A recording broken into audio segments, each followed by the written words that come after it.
ముస్లింల ప్రధాన పండుగ రంజాన్, రెండోది బక్రీద్. ఈ పండుగను ఈద్ ఉల్ జుహా, ఈద్ ఉజ్ జహా, బక్రీద్ అని కూడా అంటారు. సోమవారం ముస్లిం సోదరులు భక్తి శ్రద్ధలతో జరుపుకునే బక్రీద్ పండుగ సందర్భంగా బక్రీద్ ప్రత్యేకతపై కథనం.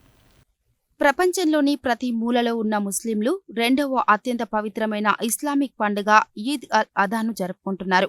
ఈద్ అల్ అదాను ఆనందం, చాలా ఉత్సాహంతో జరుపుకుంటారు. ఇస్లాం క్యాలెండర్ ప్రకారం 12వ నెల జిల్హిజ్ 10వ తేదీన బక్రీద్ పండుగను ముస్లింలు జరుపుకుంటారు. ఇస్లామిక్ కమ్యూనిటీలో పండుగలు చంద్రుని దర్శనం తర్వాత జరుపుకుంటారు. ఇస్లాం మతంలోని 5 ప్రధాన సూత్రాలలో ఒకటైన హజ్ తీర్థయాత్రను ముస్లింలు చేయవలసి ఉంటుంది. ఈ మాసం ప్రారంభంలోనే ముస్లిం ప్రజలు భక్తి ప్రపత్తులతో హజ్ తీర్థయాత్రకు బయలుదేరతారు. ఖురాన్ ప్రకారం భూమిపైకి అల్లాహ్ పంపిన ప్రవక్తల్లో ఇబ్రహీం ఒకరు. ఆయన మక్కా పట్టణాన్ని నిర్మించి నివాస యోగ్యంగా మార్చారు. అల్లా ఆరాధన కోసం కాబా అనే ప్రార్థనా మందిరాన్ని కూడా నిర్మించి దైవ ప్రవక్తగా ఆయన పేరు పొందాడు. ఇబ్రహీం తనకు లేకలేక పుట్టిన బిడ్డకు ఇస్మాయిల్ అని పేరు పెట్టాడు. ఓ రోజు ఇస్మాయిల్ మెడపై కత్తిపెట్టి కోస్తున్నట్టు ఇబ్రహీం కలగన్నాడు. అల్లాహ్ కుర్బానీ కోరుతున్నాడేమోనని ఓ ఒంటెను బలిస్తాడు. అయినా మళ్లీ అదే కల రావడంతో తన కుమారుడినే బలిదానం కోరుకుంటున్నారని భావించిన ఇస్మాయిల్ బలికి సిద్ధపడ్డాడు. ఇస్మాయిల్ మెడపై కత్తిపెట్టి జుబాకు ఇబ్రహీం ఉద్యుక్తుడవుతుండగా అతని త్యాగానికి మెచ్చిన అల్లాహ్ దీనికి బదులుగా ఓ జీవాన్ని బలివ్వాలని జీబ్రాయిల్ అనే దూత ద్వారా కోరతాడు. అప్పటినుంచే బక్రీద్ రోజున కుర్బానీ ఇవ్వడం ఆనవాయితీగా వస్తుందని ముస్లింలు భావిస్తున్నారు. బక్రీద్ పండుగ సందర్భంగా mutton biryani, mutton korma, mutton keema, sheer khurma, kheer లాంటి వంటకాలను తయారు చేస్తారు. ఇతరత్ర వంటకాలు చేస్తారు. మృతి చెందిన వారి సమాధులను దర్శిస్తారు. సమాధులను అందంగా అలంకరిస్తారు. వారికిష్టమైన దుస్తులు, భోజనం అక్కడ ఉంచుతారు. స్వర్గంలో ఉన్నవారు వాటిని స్వీకరిస్తారని నమ్మకం. అన్ని గుణాల్లోనూ దానగుణమే ఉత్తమోత్తమమైనది. ఆకలి అనేది అందరికీ సమానమైనది కాబట్టి ఈ పండుగకు నిరుపేద కుటుంబాలకు శక్త్యానుసారంగా దానధర్మాలు చేస్తూ కొంతమందికైనా ఆకలి తీర్చగలిగామని సంతృప్తి చెందుతారు. బక్రీద్ సందర్భంగా ముస్లిం సోదరులు మునుగోడ్ రోడ్లోని ఈద్గాలో ప్రత్యేక ప్రార్థనలు చేసేందుకు గాను అధికారులు అన్ని ఏర్పాట్లు చేశారు. భగవంతుడు మనల్ని సృష్టించిన భగవంతుడు ఇబ్రాహీం అలైహిస్సలాం ప్రాఫెట్, అప్పటి ప్రాఫెట్ ఇబ్రాహీం అలైహిస్సలాంను నేను సృష్టించిన మానవుడు నాకు ఎలాంటి విధేయతతోటి ఉంటాడు అనే ఉద్దేశంతో ఇబ్రాహీం అలైహిస్సలాంని తరచూ కలలో వస్తుంటారు. వచ్చి నీ కొడుకుని బలి ఇవ్వు నా కోసం అని అడుగుతుంటారు. అంటే ఈయన తూచ తప్పకుండా పాటించడా అనే ఉద్దేశంతో చెప్తారు. అప్పుడు వెంటనే ఇబ్రాహీం అలైహిస్సలాం తన కొడుకు ఇస్మాయిల్ అలైహిస్సలాంని అడుగుతాడు, కొడుక భగవంతుడు నాకు మాటిమాటికి ఇవన్నీ అంటున్నారు కాబట్టి నేను భగవంతుడికి విధేయతతో ఉంటారు కాబట్టి నేను నిన్ను బలి ఇవ్వదలుచుకున్నాను, మరి నువ్వు ఏమంటావు అంటే అప్పుడు ఇస్మాయిల్ అలైహిస్సలాం అంటారు. ఇస్మాయిల్ అలైహిస్సలాం ఏమంటారంటే, నాన్న భగవంతుడి మాటను పాటించడమే మన ధర్మము. మన ధర్మం ఏంటి? మనము భగవంతుడి మాటకు పాటించాలి. వారు చేసిన దాని గురించే మనం ఇక్కడికి వచ్చింది కాబట్టి మీరు నిస్సంకోచంగా మీరు నన్ను బలి ఇవ్వండి. కానీ మళ్ళీ నా కొడుకు ప్రేమతోటి మీరు నన్ను దూరం మీకు ఇబ్బంది అవుతే కళ్ళకు గంతలు కట్టుకొని మీరు నన్ను బలి ఇవ్వండి అని అంటారు. అప్పుడు కళ్ళకు గంతలు కట్టుకొని బలి ఇవ్వడానికి కత్తి తీసుకొని ఇస్మాయిల్ అలైహిస్సలాంని కుర్బానీ ఇస్తారు. ఇవ్వగానే కళ్ళు తెరవగానే ఆయనకు వెంటనే ఏం కనిపిస్తుంది అంటే ఈయన తన కొడుకు సజీవంగా ఉంటాడు.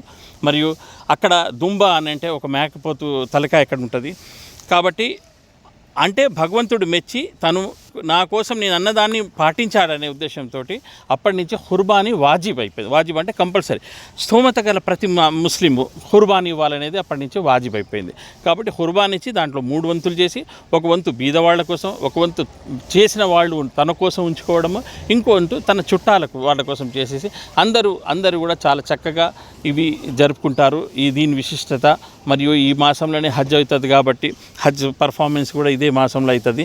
హజ్ అయిపోయిన తర్వాత పండుగ విశిష్టత గురించి మీకు చెప్పడం జరిగింది. ईद उल अज़हा बकरीद की जो मनाई जाने वाली है, तमाम उम्मत को जो है सो मैं इसकी मुबारकबाद देता हूँ। तो आप सब लोग ये जानते ही हैं कि जो है सो ये बकरीद की ईद हम किस लिए मनाते हैं। ये क़ुरबानी का दिन होता है। हमारे हज़रत इब्राहीम अलैहिस्सलाम जिस दौर में बुत परस्ती थी उरूज पर, उस वक्त में जो है सो अल्लाह के चहीते थे। और एक मरतबा उन्होंने ख्वाब में देखा कि उनके जो है सो कई बरसों के बाद एक औलाद उनको पैदा हुई, और उन्होंने ख्वाब में देखा कि अपने बेटे को जो है सो वो ज़िबा कर रहे हैं। तो जब सुबह उठे, उन्होंने नींद से जागा तो अपने बेटे को बुलाया और इस्माइल अलैहिस्सलाम को, और उन्होंने बताया कि मैं इस तरह से ख्वाब देखा हूँ, अल्लाह ताला की तरफ से ख्वाब आया है, तो आपकी क्या राय है? तो बेटे ने कहा, आप अल्लाह के रज़ा के लिए आप मुझे क़ुरबानी देना है तो मुझे शिकायत नहीं, मैं बिल्कुल तैयार हूँ। तो आप एक जंगल में लेके गए, अपने शहर से बाहर ले जाकर अपने आँखों पर पट्टा बांधा, और उनको जब ज़ुबा करने लगे हस्बे ख्वाब अल्लाह की रज़ा के लिए, तो अल्लाह ताला ने फ़रिश्तों के ज़रिए एक दुम्बे को भेजाया, और जब इन्होंने छुरी चलाना चाह रहे थे तो एक दुम्बे को लाकर रख दिया। जब आँख खोला तो जो है सो इस्माइल अलैहिस्सलाम ज़ुबा नहीं हुए, बल्कि जो है सो एक दुम्बा ज़ुबा हो गया। तो ये अल्लाह की तरफ से था। तो उस तारीख़ से जो है सो ये 10 ज़िलहज को जो है सो हम साहिब इस्तिताअत लोग, जो साहिब इस्तिताअत है, जिनके पास उतनी ताकत है, तो ऐसे लोग अल्लाह की रज़ा के लिए जो है सो क़ुरबानी देना है।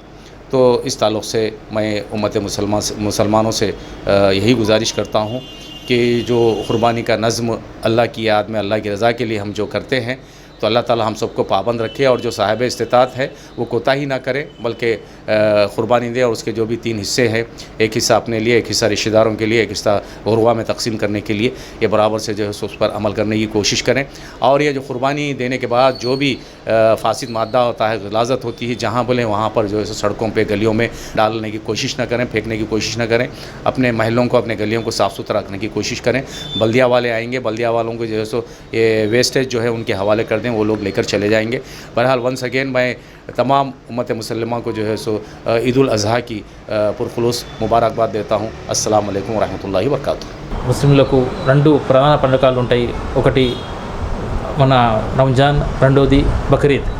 బక్రీద్ అనేది ఒకటి ఇబ్రాహీం అలైహిస్సలాంకి ప్రతీకగా ఆయన చేసిన త్యాగానికి బదులుగా మనం బక్రీద్ పండుగ జరుపుకుంటాము. దీనిలో భాగంగా ఈ బక్రీద్ పండుగ అనే త్యాగానికి ప్రతిరూపంగా, ఇబ్రాహీం అలైహిస్సలాం ప్రతిరూపంగా, త్యాగానికి ప్రతిరూపంగా ఈ పండుగ జరుపుకుంటాము. దీనిలో ఏంటంటే మనకు ఇబ్రాహీం అలైహిస్సలాం కలలో అల్లాహ్ వచ్చి నీ కొడుకుని బలి చేయాల్సిందిగా కోరుతారు. అయితే ఇబ్రాహీం అలైహిస్సలాం ఏది ఆలోచన చేయకుండా అల్లాహ్ని పాటిస్తూ, అల్లాహ్ చెప్పిన మాటలకు పాటిస్తూ నా కొడుకుని ఇస్మాయిల్ అలైహిస్సలాంని బలి చేయడానికి సిద్ధమవుతారు. ఈ సంగతి కలలో వచ్చి చెప్పడం వల్ల ఈ సంగతి మొత్తం ఇస్మాయిల్ అలైహిస్సలాంకి దీని సంగతి గురించి మొత్తం చెప్తారు. అయితే ఆయన కూడా ఓకే నాన్న అని రెడీ అవుతారు. అయితే దీనికి ప్రతీకగా ఈ పండుగ జరుపుకుంటారు. ఆ రోజు ఇస్మాయిల్ అలైహిస్సలాంని బలి చేయడానికి పోవచ్చుండగా అల్లాహ్ ఒక డైరెక్ట్ పైనుంచి ఒక గొర్రెని తీసుకొచ్చి మధ్యలో పెట్టేస్తారు. అప్పుడు దీనికి ప్రతీకగా మనం అందరం ఈ పండుగ జరుపుకుంటాము. ప్రాణానికి త్యాగానిగా ఈ పండుగ జరుపుకుంటాము. దీని రోజు ఈ మాంసాన్ని 3 భాగాలుగా విభజించి, దానికి ఒకటి పేదలకి, రెండోది మన బంధువులకు, 3 నా సొంతగా ఇంటి వాళ్ళు ఉపయోగించుకుంటారు.